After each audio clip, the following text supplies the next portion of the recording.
Fala pessoal, sejam bem-vindos a mais uma aula de física. Hoje falaremos sobre a óptica geométrica, que é a parte da física que estuda os fenômenos relacionados com a luz e sua interação com os meios materiais. As fontes de luz, elas podem ser de dois tipos. Nós temos as fontes primárias, que são aquelas que produzem a própria luz, que emitem. A exemplo, nós temos o Sol, nós temos uma lâmpada, nós temos uma vela. E também nós temos as fontes secundárias, que são aquelas fontes que simplesmente refletem a luz que chega até elas. Elas não possuem luz própria. A exemplo, nós temos a Lua, nós temos os demais planetas, inclusive nós também, nosso corpo e uma gama de outros objetos acaba refletindo a luz proveniente de fontes primárias. Raios de luz. Aqui a gente vai definir a luz como segmentos de retas orientados que representam o sentido de propagação da luz e auxiliam na construção de imagens em diversos sistemas ópticos. Então a luz aqui ela vai ser considerada como um segmento de reta, como uma flecha, para facilitar o quê? Na formação, na construção de imagens, tá? E também auxiliar no seu estudo. Como a gente pode estar observando, a gente tem uma fonte de luz, que é uma lâmpada, e os seus raios vão ser representados aqui, ó, por segmentos de retas orientados. O que é um feixe de luz? Nada mais é do que um conjunto de raios de luz. Eles podem ser de três tipos. Quando esses raios de luz apontam para um único lugar, nós dizemos que esses feixes de luz são convergentes. Isso acontece quando você tem uma lupa, você pega a luz proveniente do Sol. O que é que essa lupa faz? Ela faz com que os raios de luz converjam para um único ponto. Nós temos também os raios de luz divergentes, que eles se afastam ao longo do tempo, certo? A exemplo disso, nós temos aí os holofotes, e inclusive também nós temos a luz proveniente dos postes que iluminam a nossa rua.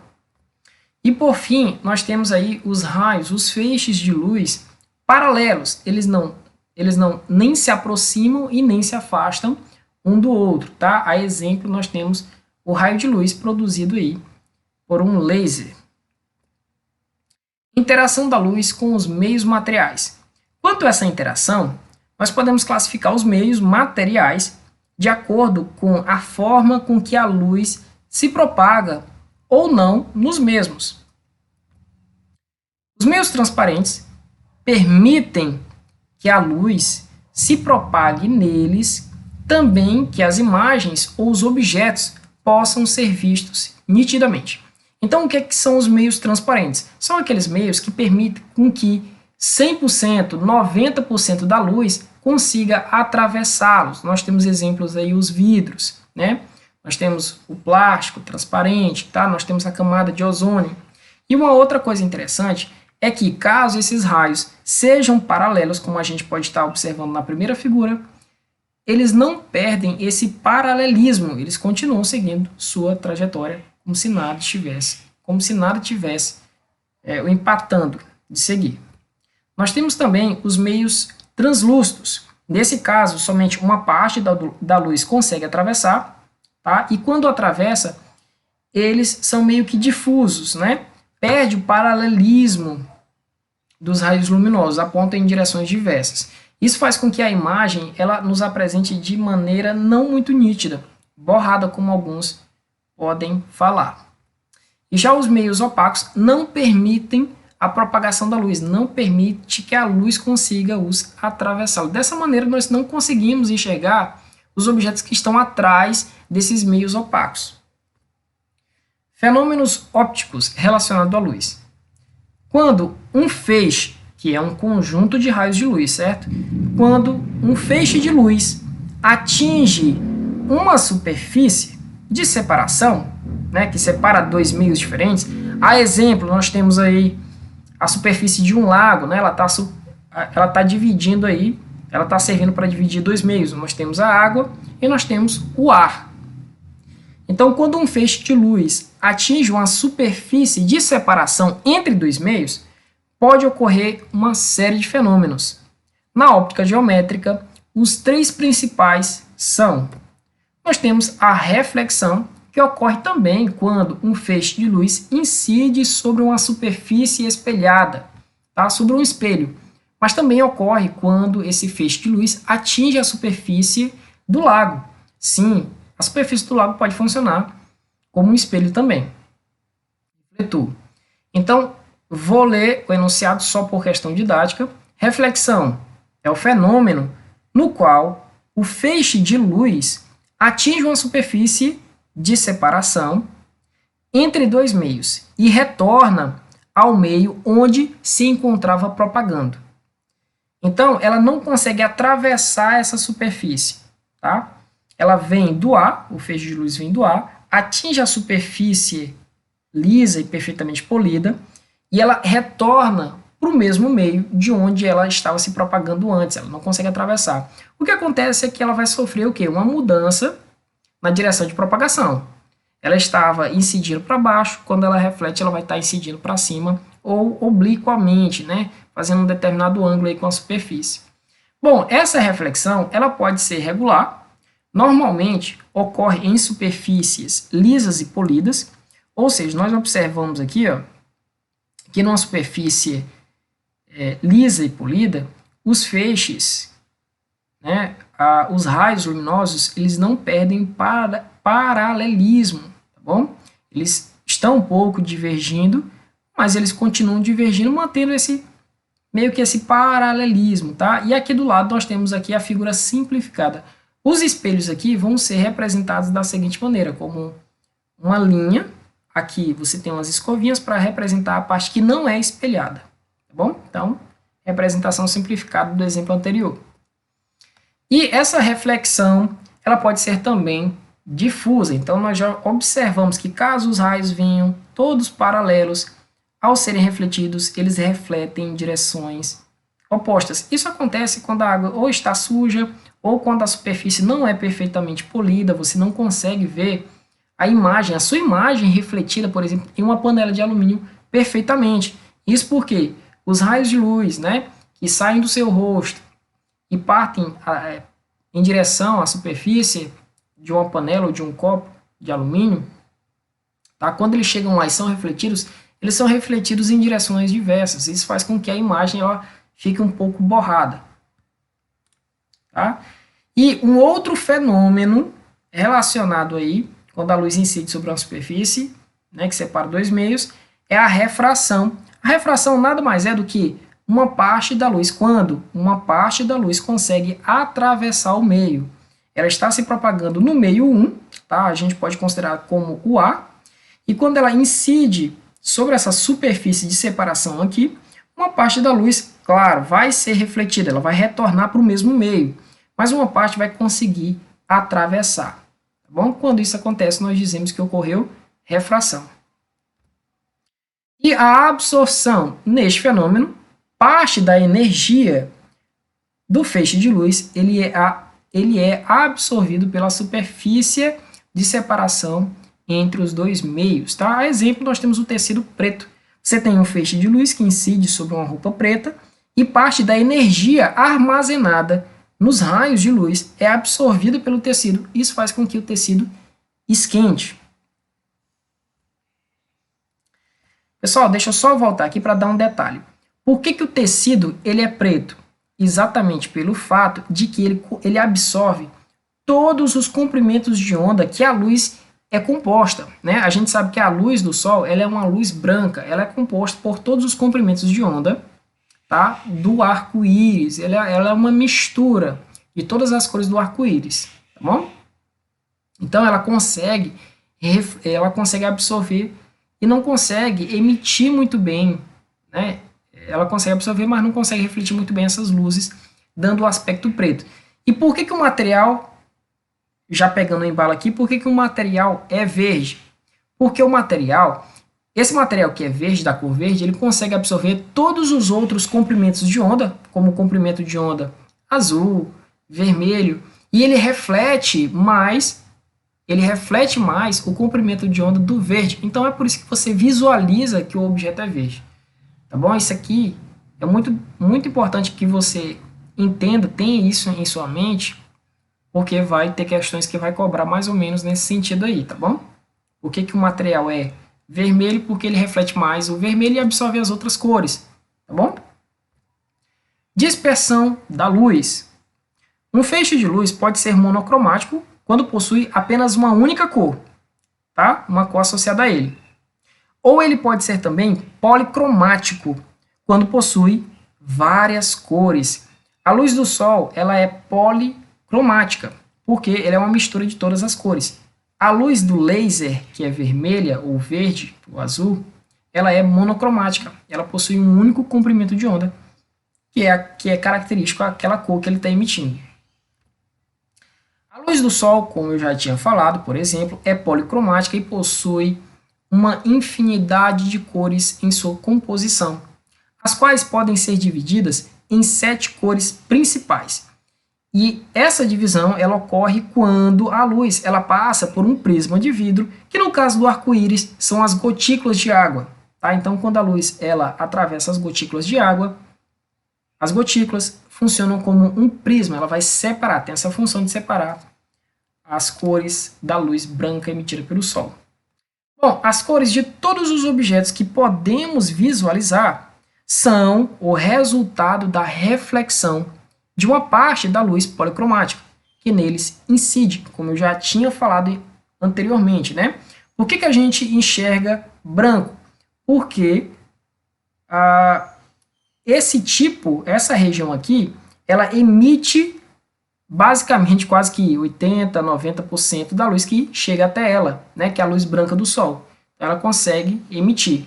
Esse brasão aqui ele é vermelho por quê? Porque esse brasão, essa região aqui, consegue absorver boa parte da luz, mas reflete mais a vermelha. Ela reflete mais o vermelho e absorve as outras cores, e assim por diante. E é preto porque ela consegue absorver a maior parte da quantidade das cores que incide sobre essa camisa. Princípio da óptica geométrica. São 3 princípios. O primeiro é que diz o seguinte, que a luz ela sempre anda em linha reta. Tá? É o princípio da propagação retilínea da luz. A luz sempre movimenta em linha reta. O segundo princípio é o princípio da reversibilidade dos raios luminosos, o que faz com que você consiga observar, através de um retrovisor, uma pessoa que está atrás, no banco de trás do seu carro, tá? E a mesma coisa ocorre para a pessoa, ela consegue lhe visualizar. Então, reversibilidade trata exatamente disso, de você conseguir visualizar a pessoa que está atrás e a pessoa que está atrás conseguir também, ao mesmo tempo, te visualizar. Tá bom? E o último princípio é que, quando 2 feixes de luz eles se cruzam, o que é que acontece? Princípio da independência dos raios luminosos. Os 2 feixes agem como se nada tivesse acontecido. É o que a gente observa, por exemplo, em festas. Nós temos aqui vários feixes de luz que se cruzam e eles agem naturalmente como se nada tivesse o cruzando. Consequência dos princípios da óptica geométrica. Mas, através desses princípios, né, o princípio de que a luz ela se propaga em linha reta, né, resulta na formação aí, por exemplo, de sombra e penumbra. Pessoal, anotem na cabeça de vocês. Toda vez que você tiver uma fonte pontiforme de luz, a gente pode considerar, por exemplo, uma chama de vela, é uma fonte pontiforme, é um ponto que está emitindo luz. Vai haver a formação somente de sombra, tá bom? Agora, se você tem uma fonte extensa, cujo seu tamanho não pode ser desprezado, é o caso aí dessa lamparina. Ela tem um tamanho, não tem como desconsiderar esse tamanho, não pode ser considerado como um ponto. E também é o caso, como a gente vai já falar, do Sol. São fontes extensas, tem um determinado tamanho e você não consegue desprezar esse tamanho. Tá bom? Vai haver a formação de sombra e também de penumbra. Essa parte aqui rachurada é o que nós conhecemos como penumbra e essa parte mais escura é a sombra, tá? Então tá aqui o exemplo do Sol, né, do eclipse solar. Bom, aqui ele te mostra exatamente a região e o que você visualiza quando você está nessa região aqui, de eclipse parcial, né, que é a região de penumbra no eclipse solar. E aqui embaixo ele te mostra o que você visualiza no eclipse total, né? Você vai estar nessa região mais escura aqui. Então essa parte mais iluminada é a parte da penumbra, né? Quando você está na penumbra, você visualiza não um eclipse perfeito, tá? Vai haver uma meio que avermelhada aqui, e aqui é o eclipse total quando você se encontra na sombra da Lua. Eclipse da Lua também pode ocorrer, muito comum, tá? É quando a Lua ela se esconde na sombra da Terra. Nesse caso, o Sol ele vai formar aqui a sombra. E, é claro, também vai haver penumbra quando a Lua ela se encontra nessas regiões fora de onde há a formação somente de sombra aqui. Então, quando ela está aqui, há eclipse lunar. E quando ela está aqui, não vai haver eclipse lunar, mas ela vai apresentar aí nos estados de nova, né, crescente, lua nova, lua crescente, enfim. Formação de imagens no interior de câmaras escuras. Nada mais é do que uma caixa com um furo, tá bom? Então, o que acontece aqui, ó, que a gente chama de câmara escura? A gente tem um objeto. Esse objeto, naturalmente, não é que ele emita luz, mas a luz do ambiente o ilumina e parte dessa luz é refletida passando pelo buraco. Aqui você observa que o ponto A ele se encontra acima. Quando esse raio luminoso atravessa o buraco, ele vai para baixo. Isso faz com que, visualmente dentro da caixa, forme uma imagem invertida, de cabeça para baixo, tá bom? Isso porque esses raios luminosos, quando entram pelo buraco, eles acabam invertendo a imagem formada dentro da caixa. Tá? Então, a gente vai observar uma figura invertida. E existe uma relação geométrica que te permite relacionar o tamanho do objeto. Se eu considerar que o tamanho desta menina é igual a O, é um tamanho, um número, tá bom? Pode ser dado em metros. Se eu considerar que é igual a O e a distância do objeto até o orifício for igual a P, então P é a distância da garota até o orifício. E se eu considerar que I é o tamanho da imagem, né? A imagem aqui no caso é menor, forma-se uma imagem menor. E que P' é a distância do orifício até onde é formada a imagem, utilizando princípios lá da matemática, né, relação entre triângulos semelhantes, nós chegamos na seguinte fórmula, tá? Se a gente pegar, por exemplo, a razão, a gente tem dois triângulos. Se a gente pegar a razão dos lados correspondentes, por exemplo, quem é o lado correspondente aqui, ó, ao tamanho no outro triângulo? Qual é o lado correspondente desse triângulo? Nós temos esse triângulo, nós temos esse lado aqui que representa o tamanho da menina. Qual é o lado correspondente lá no outro triângulo? É o I. Então, quando você toma a razão, por exemplo, de O sobre I, tá? Isso vai ser igual à razão de P sobre P', que é exatamente o que está demonstrado aqui, tá? Você pode estar fazendo o contrário, pode estar invertendo. Você pode estar pegando O sobre I e o P sobre P', que dá o mesmo resultado.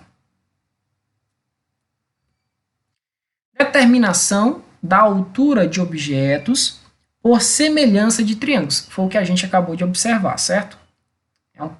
É um estudo mais voltado para a matemática, mas que aqui tem uma aplicação. Então, pensa o seguinte, ó, um aluno desejando determinar a altura de um edifício, ele mediu o comprimento de sua própria sombra e da sombra do edifício, formadas em um mesmo piso horizontal. Para a sua sombra, ele obteve um valor de 60 centímetros, e para o edifício, ele obteve 5,4 metros. Sabendo que a altura do aluno é 1,60 metros, determine a altura do prédio.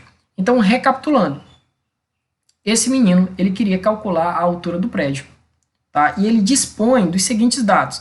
Ele dispõe do comprimento da sombra, que é 60 centímetros, ele dispõe também do comprimento da sombra do prédio e também o seu tamanho. Seu tamanho é um tamanho conhecido, 1,60, e ele quer medir, assim, utilizando aí a semelhança de triângulo, determinar o tamanho do edifício. Então, vamos ver como é que acontece aqui. Ó. Primeiro, nós vamos desenhar os raios luminosos provenientes do Sol. Vamos considerar que esses raios eles são paralelos entre si, tá? Porque o Sol está muito distante. Nós podemos fazer essa consideração, né? Então, muito bem. Aqui, ó, aqui você pode estar observando os dados. Eu quero descobrir a altura, que eu vou chamar de H. A sombra é 5,4. A altura do garoto é de 1,6 metros. E aqui está o tamanho da sombra formada pelo garoto. Observando os dados, 1,6, 5,4, 60 centímetros, nós observamos que o tamanho da sombra está em centímetros. E os outros dados estão em metros. Então, é necessário que você converta de centímetros para metro também, para ficar tudo em conformidade. Como é que eu faço isso? Simplesmente divide por 100. Quando você pega 60 dividido por 100, vai dar 0,6. E você pode estar utilizando a semelhança de triângulo para você estar determinando o valor da altura H. Olha só, aqui eu tenho a altura, qual é o seu correspondente nesse triângulo menor formado aqui pela sombra do garoto e o tamanho dele? O lado correspondente é 1,6. Então, você vai pegar H, dividir pelo lado desse triângulo menor correspondente, que é 1,6, que é exatamente o que está demonstrado aqui. E aí você vai pegar aqui a sombra, que é o outro lado, é um cateto, né? É um cateto do triângulo, não é o maior lado. Quando não é o maior lado, a gente chama de cateto. Então, você tem aqui a sombra do prédio, que representa um dos lados do triângulo maior. E aí você vai dividir pelo seu correspondente, lá no triângulo menor, que no caso é 60 centímetros, que você vai ter que dividir por 100 para transformar em metros, não esqueça. Então, vai ficar 5,4 dividido por 6 é 0,6. Tá? O que eu vou fazer agora? É só multiplicar cruzado. Eu vou pegar aqui H vezes 0,6, ou eu posso dividir como foi apresentado aqui também, tanto faz. Você pode multiplicar cruzado, H vezes 0,6, e igualar ao produto, né? 1,6 vezes 5,4 e depois passar o 0,6 dividindo. Como ele está demonstrando aqui, primeiro ele dividiu, você pega uma calculadora, divide esses dois valores e posteriormente multiplica. 1,6 ele está aqui dividindo, ele vai passar multiplicando. Então vai ficar 1,6 vezes 9, que vai dar 14,4 metros.